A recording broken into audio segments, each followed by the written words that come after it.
Now let's discuss identifying the sources of ad yield performance drops. Now that you know there's an issue, you're just at the beginning of your journey. It is now time to begin to diagnose the problem. Let's go through a list of potential areas where the performance issue may be coming from, and an idea of how to diagnose if said issue is actually the one causing your performance drop. This is by no means an exhaustive list, but it's a great starting point for finding problems.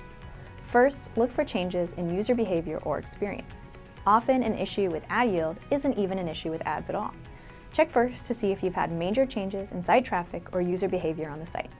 A good metric to look at as you check this is ad calls per page view. If you see a huge difference in the number of ad calls you're making per page view when compared to historical ad calls, it is a good indicator that something is off on the experience side of things.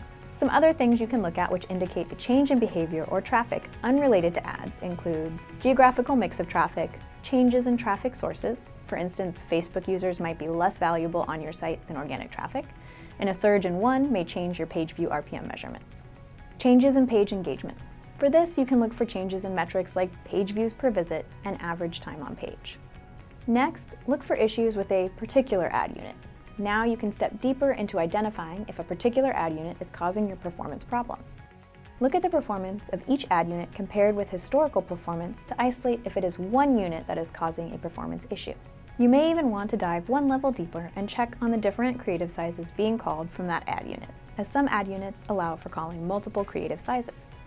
After that, you can look for issues with a particular demand source.